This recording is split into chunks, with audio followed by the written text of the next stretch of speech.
Hey, what's going on, guys? It's Dimitri Johnson, and you're listening to MMALatestNews.com. It's time to roll, baby. Hello, everyone, and welcome back to MMA Latest. I'm joined today by Gary, and we're going to have a look at some fights to watch for this weekend. For the purpose of we're having two previews the weekend, we're not going to talk about the Bellator main card and the UFC. But besides that, we're going to talk about probably all the other good fights that we're going to watch. Gary, how are you? Yeah, all good. Yeah, some weaker fights we've got ahead of us here. They're starting to really roll back together. At first, I was trying to watch every single card that was coming out. No chance of that now. I'm way behind on everything I was trying to watch. So even the smaller cards, like you've got ACA, KSW. Yeah, they're always big cards, but all the smaller ones are pulling them out the bag as well now. I think I remember seeing you for the past, I'd say 2 or 3 weeks, and saying, "Oh, I've this card to catch up with." I'm looking at it thinking, I don't know how much time you have, but I don't have the luxury of that to keep up with them. It's rough, man, and a hive, man. It's some good fights going on. So I've had some time.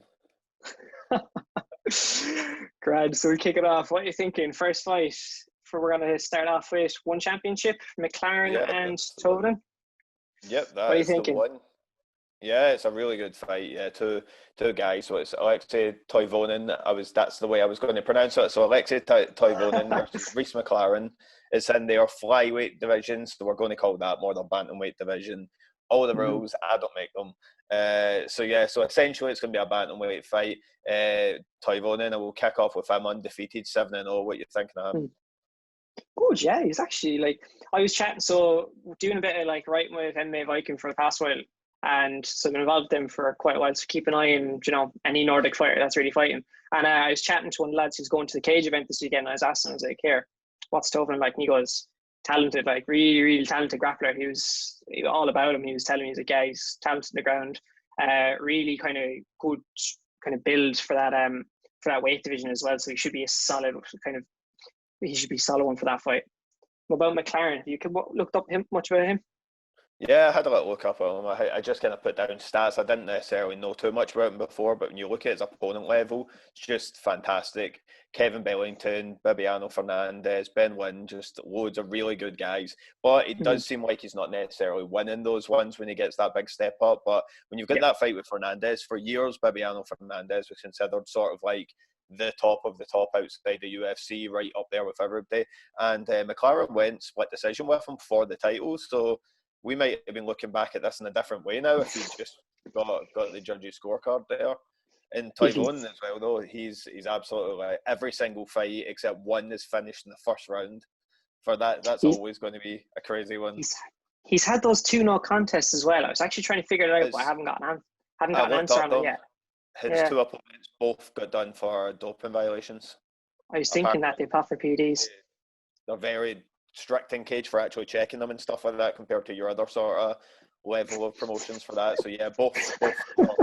Imagine that you're fighting out there, you're expecting whoever gets an opponent popping for steroids out in these sort of promotions. Middle of Finland.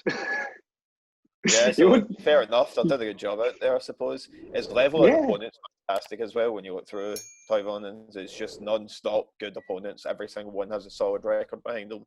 So yeah, definitely something good there. With McLaren as well, I think the thing that he's going to make interesting about this is the fact that he also knows his submissions as well. So we know Alexi's going to want to take it down and get the submission, but there's 4 submissions by McLaren as well. So he's definitely got some abilities there. Also, a lot of them are coming by Darce, if I'm correct. So maybe we're going to see Toivonen go for that takedown. Maybe a Darce slipping in. What are you thinking? God knows. To be honest, I actually think if it's gonna be on the ground, I more or less think it's gonna be probably go to a decision. Don't really think it's gonna.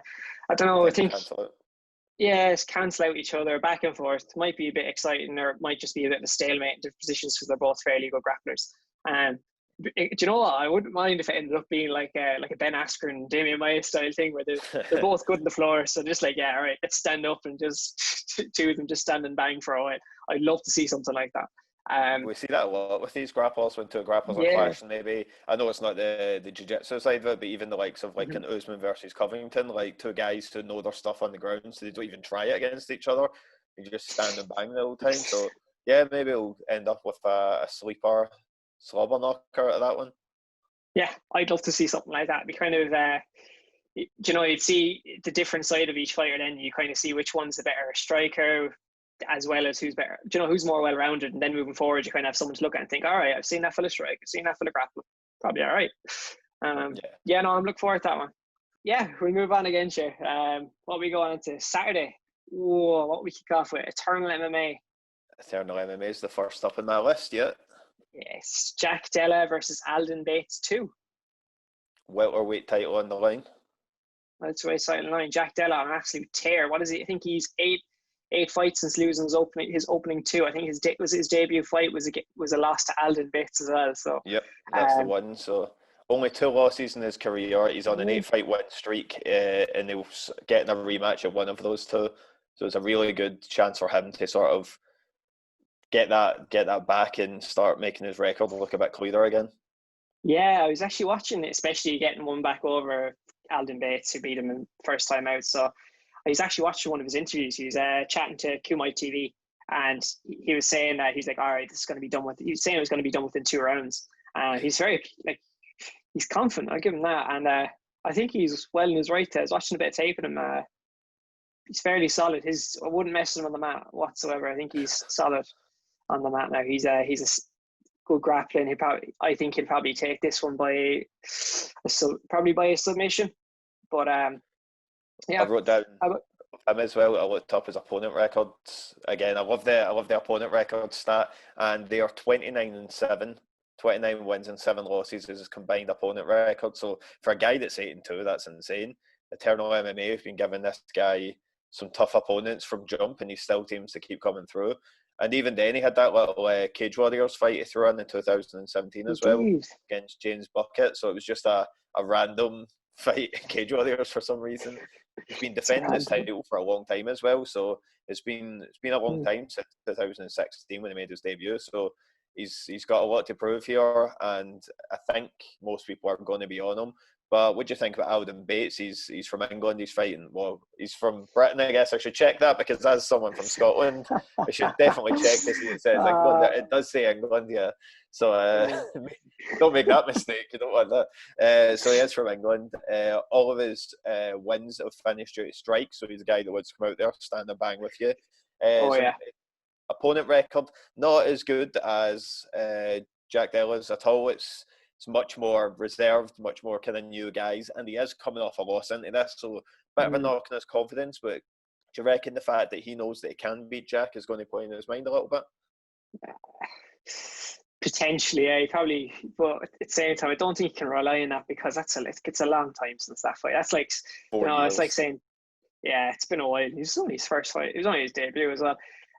From what I saw of it, I think it can be the reason I think it's going to be an absolute banger is because, like, depends where the fight's going to go. I was watching a bit of Alden Bates as well, and he's wild, man. Every time he comes out, he's not like it's like the last one I was saying. He's just not that polished on the feet. He comes out and he really looks to knock someone out, and you love to see it. But he's there. He leaves a lot of openings to be taken down.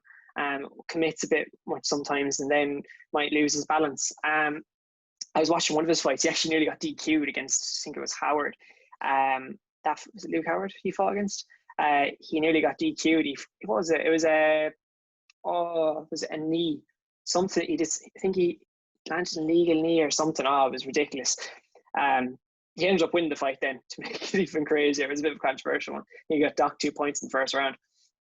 But something that I actually wrote down now that you've made me look that up is that was in 2017, and he's only fought once since then, and that was over a year ago as well. So he's only had one fight essentially in about 3 years now. So maybe a bit of ring rust coming into it as well. He's not won a fight in 3 years. That means either. True, yeah. So it's been a while, and especially coming off they haven't really been affected by lockdown over there, have they? So they've not been as bad as the rest of us over here. I think they're having fans. I barely know what my lockdown rules are, what Australia's. Oh god, I think they're having fans because that's in Perth. I think I'm almost positive they're having fans, but yeah, I think that could be good. But if there was much of any issues training, I wonder if that would come into play. I imagine it'll be a good fight anyway.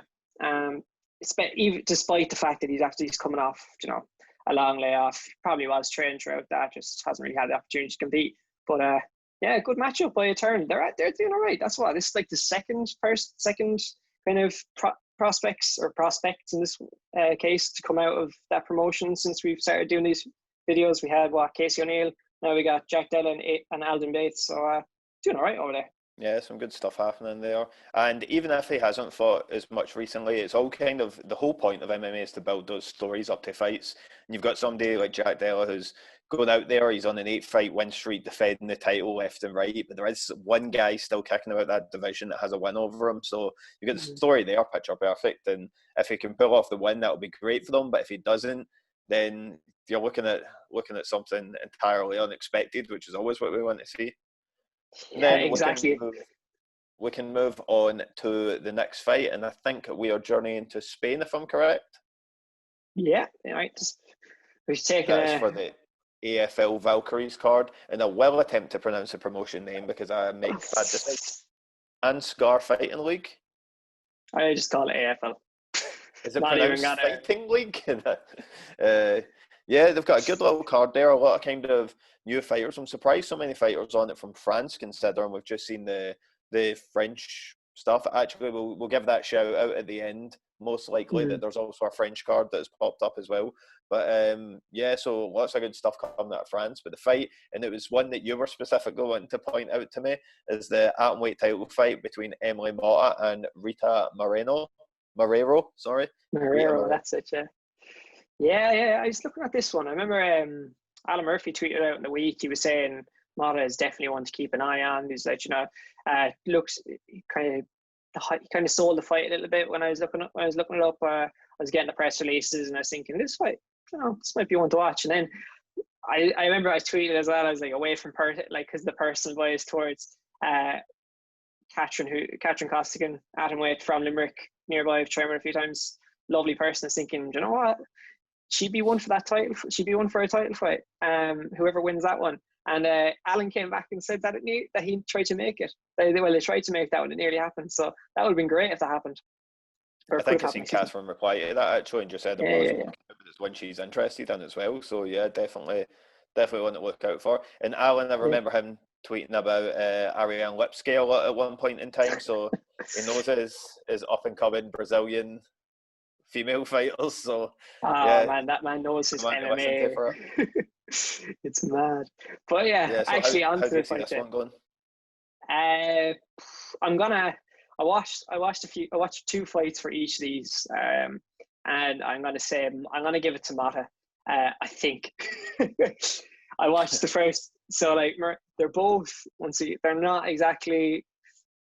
They've still got a little bit to go on the feet, but they're both just savages.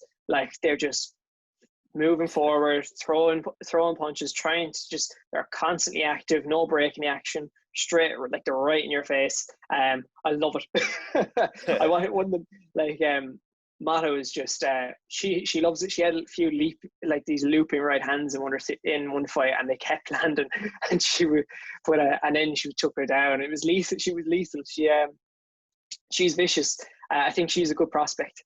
Marrero then, once again, another one who's a bit relentless when she's able to handle it on the feet and on the ground as well. She beat up one girl really bad, as in her eye was almost swollen shut. It was absolutely rank. So as soon as I watched those videos, that's one you're thinking.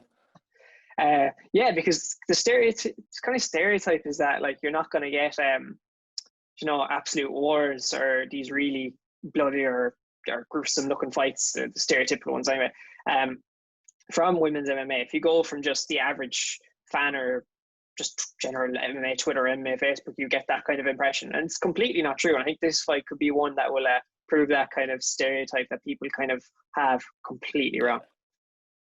What do you think? Sure. Something I noticed as well was Rita had fought last in Infusion as well, so it's interesting to see them having fighters sort of pop up in different places now. They've only had a few events, and you're starting to see that in the MMA side. But definitely, I looked at a little bit of them, and exactly like you say, just 2 people who are up for tearing lumps out each other, and hopefully it can live up to that. And because they've got a bit of a spotlight since you've got a decent main event between Audrey Karouche and Mikol Desegne. Smash those names, and that's a good main I was event. gonna But say. like they've got a good spotlight here to get eyes on this fight and make it a tear up. And of course, you've got a belt on the line as well, so it's definitely something to sort of springboard one of these two ladies into something a bit bigger. Yeah, I'm loving it. I'm loving AFL. I picked up them there, watched them there a while back, and I've kind of followed them every now and again. Now this all female card popped up, and it looks pretty good. They're doing solid. I'm looking forward to it. I think I'll probably tune in for maybe last two fights, so this one in the main event, and see what I can catch afterwards, depending on time, etc. But yeah, it should be a good one. What's the prediction?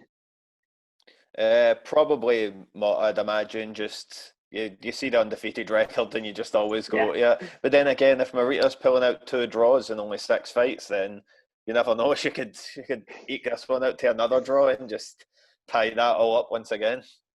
It's weird how judging must go, the fact that you get 2, like if you're only 6, like if you're 6 fights into your career and you have 2 wins, 2 losses, and 2 draws, that's complete. It's almost unheard of. It's rare you'd see that. So like she must come up against some strange judges, or she was down 2 rounds and just came out and mauled some girl 10-8 one round.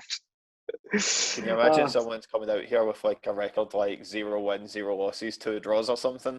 At that point, you're like, nah, I'm done with that. I can't do that sport anymore. Yeah, you were just sitting there thinking, rules. yeah. So these judges must hate me. I might just call it a day and go somewhere else. Go on, we'll bop on to the next one. So what we got? We got 2 fights next from Bellator. Moving on, going to Paris for this one. Bellator. Sorry? Just the small company Bellator. That's where we've got these next fights coming from. Little upstart company. Another absolutely outstanding card. These cards since have been in Italy and now they're moving over to France. They've been outstanding from a European fan's perspective, anyways. And I know there's a company slipping in and getting that first ever French event from under their noses, but this has to be big for them to be able to get there. They got to Hawaii first. They might have got to Italy first, and now they're beating USD to France as well. What do you reckon of that? I love it. Yeah, Bellator making massive moves. Like, love European MMA, same as yourself. Like, so getting the major promotion. So I guess they have the title of the first major promotion to hold an event in France. So that's something at least.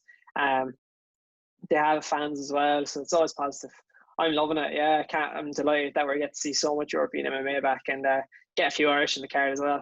We're kicking it. So speaking of Irish fighters, that's for the other people to break it down later in the week, because we're all about the fights on this one. So speaking of Irish fighters, you have the fight between Kieran Clark, and he's taking on, I'm going to say, Jean Ndoye. Jean, would that be how French people pronounce J-E-A-N? Jai, very Scottish of me coming out there. But yeah, what do you think of this one? There's some discrepancy between the records anyways. It's a very strange one, because on paper it looks like Kieran Clark has just been tossed in the deep end and said, yeah, here, this is some lad who's 8-1. Chance your arm. But like, yeah, just for the fans' perspective, I just cut into that. Kieran Clark is 2-0 and Ndoye is 8-1, so that's some big gap between those. But then there's the fact that Kieran, what was it? Jean Ndoye he last fought in 2013, and he meant to fight in 2017. Cage Warriors didn't happen. But when he last fought, Kieran Clark was he 1-2? As I think I have it there. He is after having I think he's after having 3 amateur fights, and since then he's had 20 amateur fights and 2 pro fights. Yeah. So like, Kieran Clark is well versed. He's been at the highest level. Yes, it's mad when you think about it. But the way kind of MMA is developed, like 2013 is a long time ago. The sport's developed. That was Ndoye's last fight, 2013 October, so almost to the day. So 7 years. I wonder what age Kieran was back 7 years ago as well, because I'd imagine there's probably an age difference there. As you're saying as well, with that amateur one, he's got like a fantastic amateur pedigree, 2 years straight of the IMAFs, and a win over Tobias Harrella, who's really like a really top sort of prospect coming out. So he's got a win over him at the amateur level, so that's something a really standout one that came to me. Nice. Yeah, kind of follow it. I remember I used to see quite a bit of him when he was an amateur as well, especially when he was going to the IMAFs. And then at his last two fights, and he's been, he's looked good. He's great, good grappler. Like he's got solid. He's fairly well rounded. Like those IMAF lads who come out of IMAF nowadays, they kind of come out of it, and they don't tend, like some tend to have, they're stronger in certain aspects than the other, but you come out with a lot of well-rounded, pure, like just MMA fighters. And I kind of get that impression. I think he's able to fight anywhere, and it's really, really cool. He's not just a striker. You don't just expect him to strike you. You're going to expect him to be able to handle himself anywhere.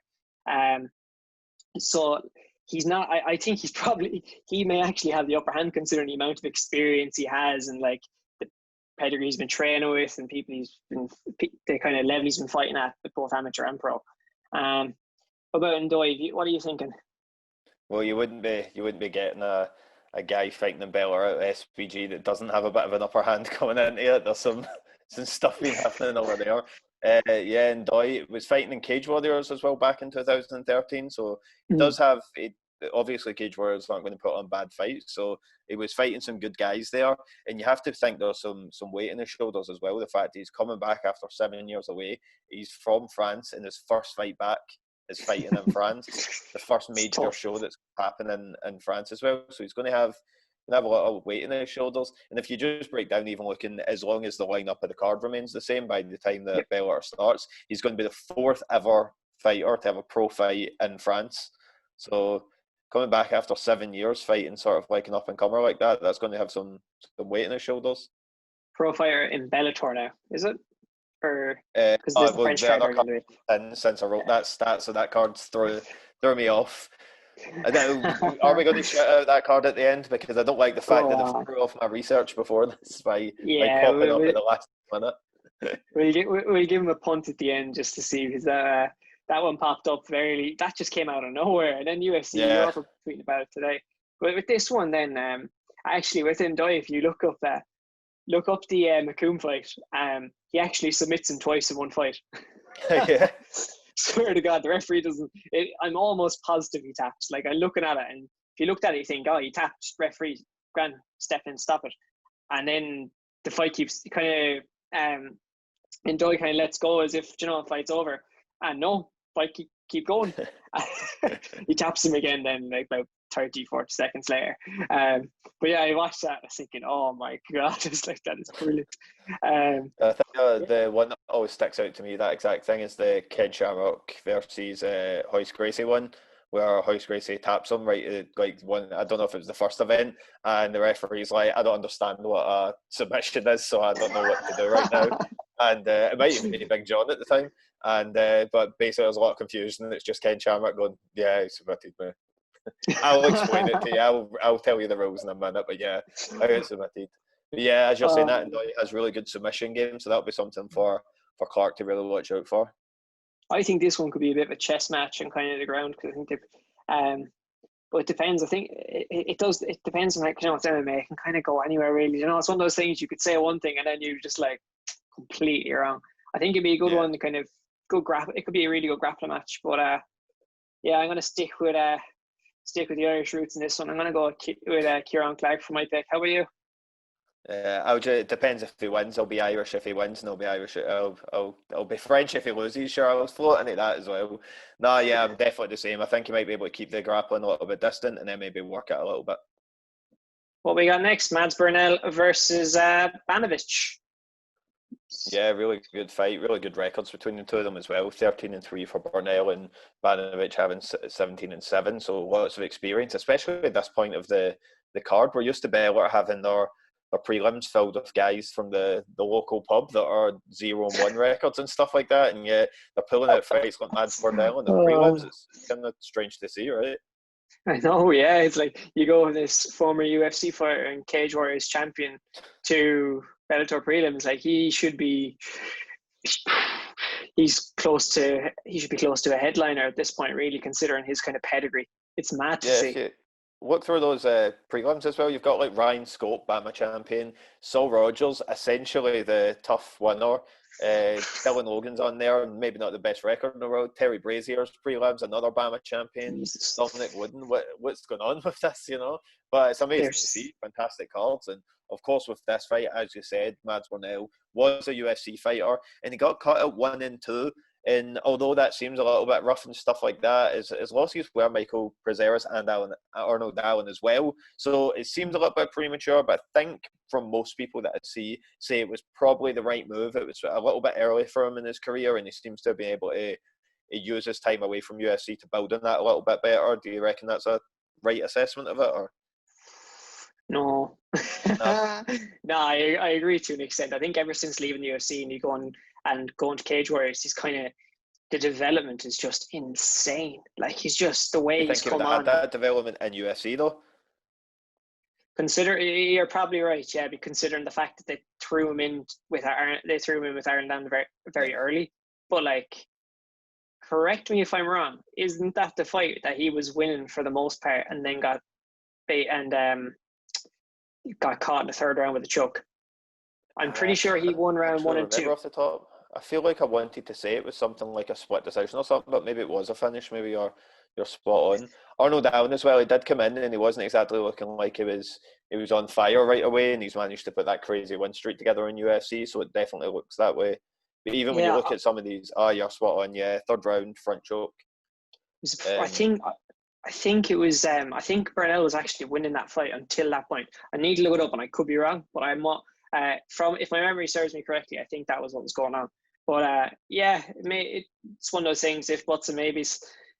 Regardless of that, he's been fairly savage ever since leaving. Like, the guy is insane. He's so good. Great level opponents as well. Like Lucas Rajewski, Dean Truman. Like, these are really good guys on this sort of scene as well. I know Rajewski's doing good, and KSW now. Dean Truman's always been a mainstay of that sort of like top of the sort of Cage Warriors divisions, and he's pulling out Japanese neckties against this sort of level of opponent as well. Like, 2 of them back to back. How has he done that?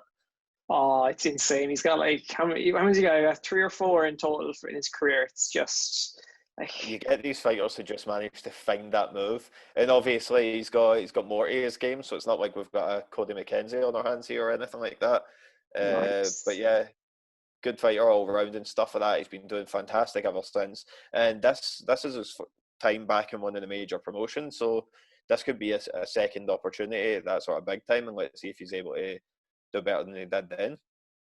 If he wins here, so without ruling out without overlooking Banovic here, do you think he kind of moves on to in the title contention at some point, or if there was rankings for Bellator, please get rankings, top 10 area, top 5 area of that promotion, that division? I'd have to see him a couple more times and stuff like that, and see him building on each one, because once you look through the divisions, you're going to start going, I don't know about this number 10 guy, I don't know about that number 6 guy. You're going to start thinking that, and you're like, someone, if you're looking at all these like close fights, you can be looking at someone that goes 5-0, wins a title, or someone that went 0-5. So sometimes you get that sort of situation that you never know how they're going to be. So and we never even know if he's going to come through this one, because Banovic is also a solid fighter himself. I don't know too much about him, other than the fact that he's had some promotions that weren't exactly feeding him the best level of competition. We've got Austrian SC and everybody's favourite Pro Bellum that were giving him some less than desirable level opponents. I know it's a shock. Bellum gave him a journeyman. It's crazy. It's 0-6. I think we were saying this when he's on one of the debate videos that would get rid of this word journeyman from MMA. Sometimes it fits in though. When you're 0-6, that's definitely the word to describe 0-6. Could be worse. We've seen a lot worse. Yeah, true. I'm sure that guy's probably went on to another 12 losses since that fight. It didn't look him up. But yeah, so he's got them, and he's never really fought at this level. I'd say probably the only guy that he fought that I would say had that sort of level that I would give him is Krzysztof Klaczyk, I believe how you say it. I think he fights in Cage Warriors now, Polish guy. That was back in 2015, and it was a loss. So not really thinking too much. What did you see who he was supposed to fight in his last fight as well? He had that arranged. He was Yeah. going to fight Morgan Sharia, and that way, like, that's the number one guy of cage warriors now if you talk fan support. So this is a whole different challenge from that. Doesn't it must say a lot though if this lad is, you know, the fact that he's getting, either he has some incredible manager, like Yeah. he must have Cheap Promoting's manager because this man, or he's just really really talented, and obviously he's got a good record, but he's just not been given the opposition that he probably deserves, and he actually is as talented as what we should be giving him respect for it. But it's mad, yeah. Look at his last 4 fights. It's someone who was 1-9, then someone who was 0-6.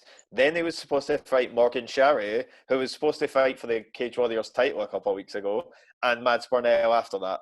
Like, how is that a fair transition of fights? There's like levels to this. It's like a level of that. He's gone from fighting guys who probably wouldn't even beat Cage Warriors amateur prelims guys to people who are Cage Warriors champions and Cage Warriors title contenders. It's crazy, realistically.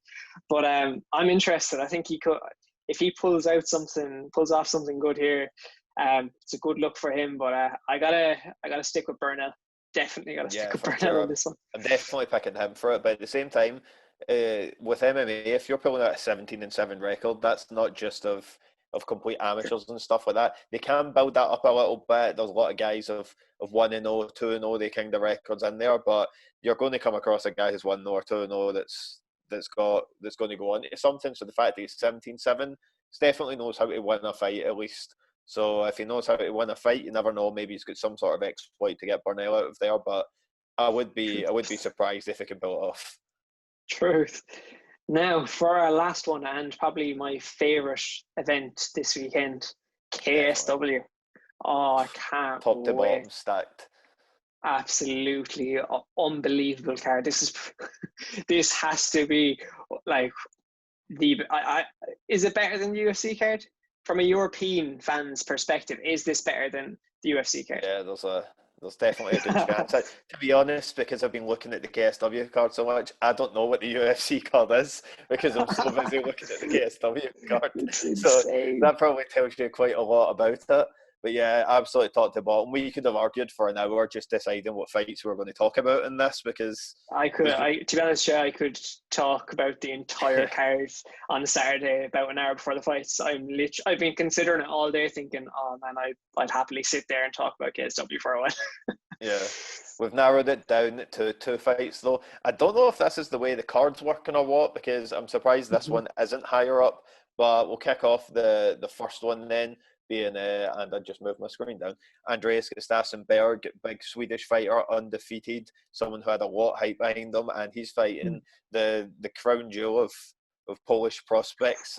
Record aside, is Damian Janikowski, which is how this has come together. I don't know what Damian has done to offend someone that they've decided this man can never, ever, ever get an easy fight. We're off of talking about that guy who's against 0-6 opponents and stuff. Damian Janikowski is getting the absolute murderer's row from his debut. It's crazy. It's insane, man. He's fought just killers. He's between Bahati, Mazzerla, Giles. I can't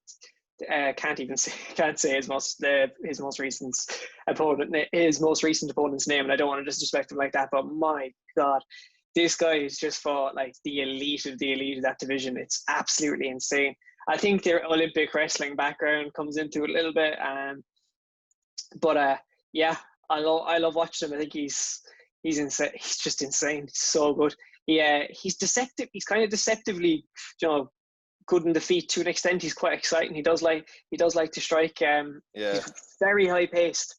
Very, very high coming out just looking for the takedown like you'd be expecting him to take. He's still going out there take your head off at the same time. What is it? Is it every single one of his? Yeah, every single one of his fights have ended in stoppage of his 7-fight career.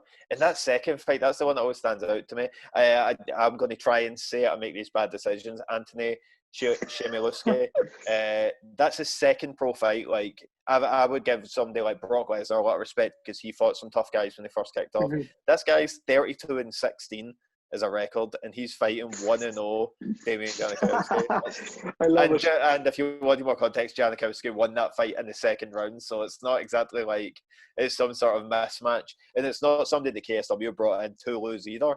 Then his next fight, Yannick Bahati, everybody knows he's a big hoss that can KO anybody, and yet 18 seconds. Beat him in two. 18 seconds, yeah.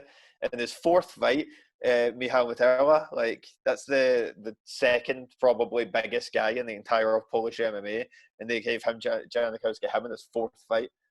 26-6 is a record. Just before the two of them started fighting, you could tell there's like the utmost respect for each other. Like they both embraced just before they walked out to touch gloves and fight. They embraced, went back, and then it goes from like two guys hugging to two guys just absolutely trying to knock each other out. Yeah, it was amazing.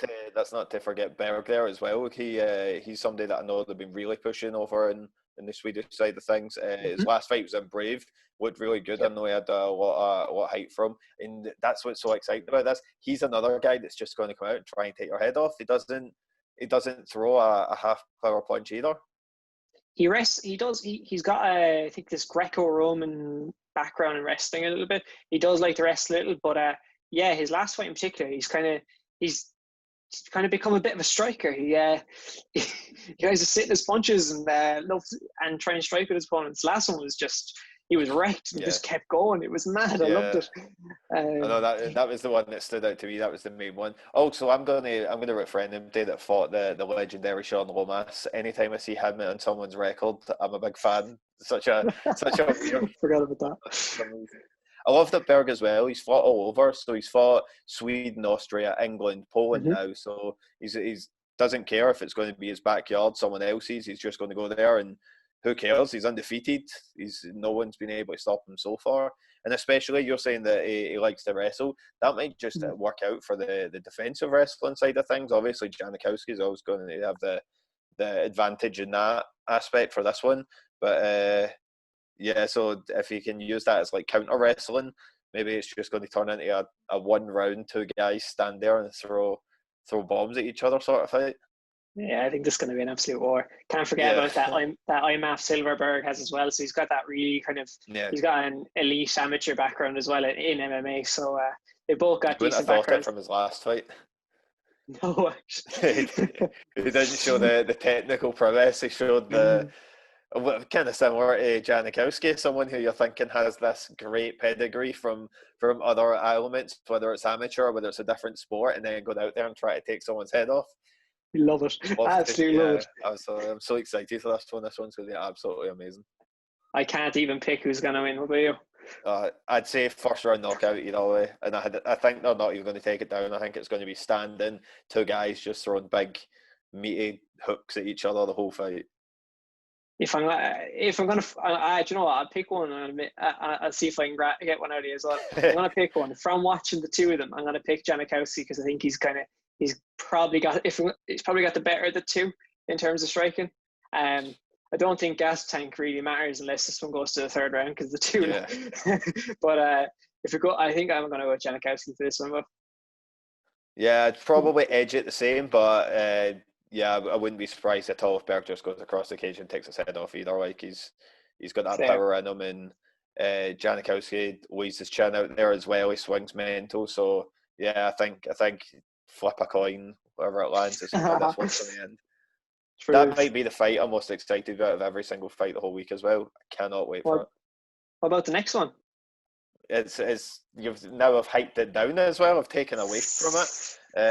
So the other fight, the last one we've got covering here is that middleweight title rematch, Scott Askham versus Mohamed Khalidov. We saw it once before. What are you thinking? How's it going to be different this time? If it's going to be different. The legend that is Khalidov. Absolutely love Khalidov. I kind of started watching him later in his career, but I remember seeing the first loss and thinking, okay, it's going to come back. He'll come back, and then he retired on a good note. Lost again, came back. retired, came back, lost again, thinking, oh man, I that was rough almost to felt watch. like I remember I watched that first Nurkin fight, which was his first loss and also his second win in that chain you said there.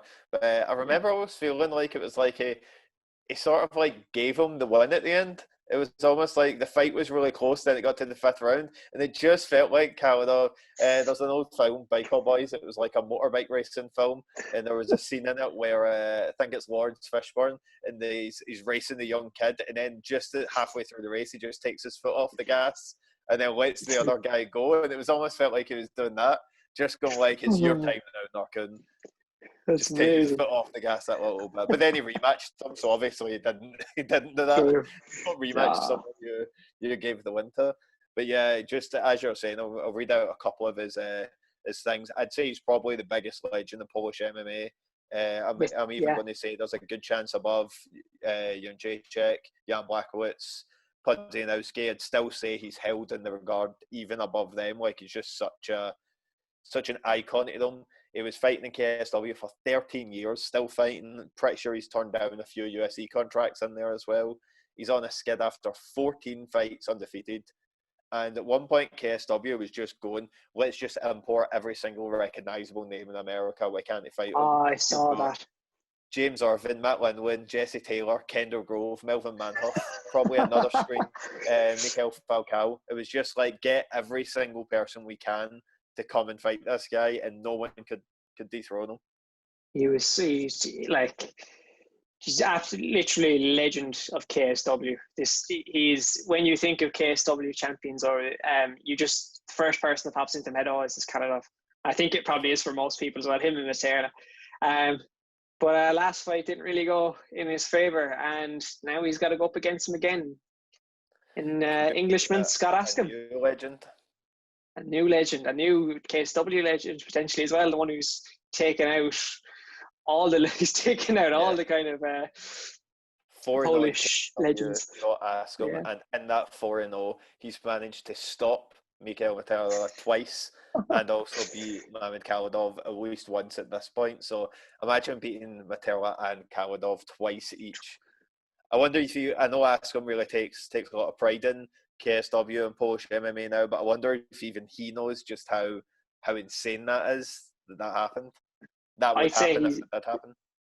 I'd say he's at the point in his career now where it's like, well, just took out two of the biggest fighters outside of the UFC, potentially twice after this one, and has just held a throne there as well. It's like, yep, your career, if outside of people in the UFC, if you didn't really care about the UFC, thinking, what, that is a fantastic career, and he's still only like 32. He's so much more to add to that. It's crazy. Like Khalidov's fighting till he's 40.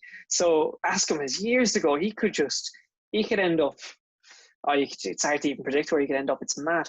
And something to point out, well, we did say Khalidov's on a losing streak. That's not to take away from Askham, because this was his first loss at middleweight in 10 years. The other two that he lost there were to Thomas Narkun, who's a big light heavyweight. So this was the first time Khalidov has lost to someone at middleweight in over 10 years, or just under 10 years, one or the other. Obviously, it's over 10 years, but so this win was completely 100% fully fledged Askham's to bask in. So we'll see if he managed to pull out another one of that, because this is as big as it gets, I guess, outside of UFC. Who are you thinking? Who's going to win? I can't take away from Askham the fact that he's just beating these guys. And the thing that I think is crazy as well is his first fight outside of the UFC was an ACB, or ACB now we call it, a split decision with Luke Barnett. Then he goes on this tear where he's stopping Mikhail Mattera and stuff like that. Like, where did that come from? I don't think anyone even is, when he got cut from the UFC as well, even though it was 2-4 and his 2 wins were by stoppage and stuff, I don't remember anyone being necessarily like inspired by his run in UFC. It didn't necessarily like set the world on fire or anything like that. So now that he's beating these guys and he's doing it the way he is, it is setting the world on fire. He's getting to that level, and he just looks like it doesn't even matter if you're going to give him someone again, the same opponent again, or someone else. He's always into it. I see that 2 years ago he had Alexander Shlemenko was supposed to fight as well against him. So he's not turning down anything, no matter how big a killer you are outside of the UFC at middleweight. he wants to scrap you, and you see that. Something as well I don't think a lot of people give credit to is his run before he got to UFC. He's got the likes of like Max Nunes in there, Jack Marshman, Dennis Sutherland. So he's got some interesting names before he ever even made it to UFC. So I don't think he got the credit he deserved before that. No, we certainly get that now, considering the names he has on his record and the title that he currently holds and is defended. But so I think that's our 8 fights to watch for this weekend. You have an honourable mention that you want to give before you wrap things up?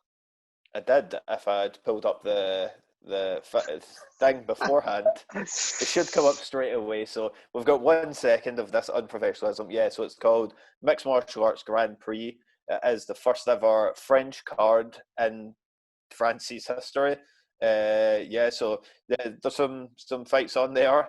Nothing that I've researched that specifically stands out. You've got former UFC fighter in the main event, Mikhail Labau, I guess you would call him. Should know if it was a UFC guy, but for some reason my mind slips from him. But so first ever card in France definitely deserves that mention because historic moment, and I think we've all been waiting for that to happen for a long time. Yeah, it's a historic week for France in general, really, actually, considering with the 2 events going on there, some massive fights. And then just for European MMA in general, and probably there's fights going on really everywhere, but European MMA in particular this weekend is just absolutely booming. But those are 8 fights to watch this weekend. I wouldn't miss any of them, especially the last 4 we spoke about. They're going to be absolutely fantastic. We'll drop all the links for how to watch each fight in the description of the video. So be sure to like and subscribe to the page, and you can follow Gary on Europe MMA. Is your handle still? Yeah, sure. On Twitter, if you want to follow, if you want to see a Scottish man give out. Someone anyways. I talk about MMA sometimes and then insult people other times. So if you want to be part of that, you can follow Gary and you can give out to Gary back, or just start, or he can start giving out to you, one or the other. But if you can follow us on MMA Latest News on Twitter, Facebook, Instagram, and that's all we have for today. See you in the next one.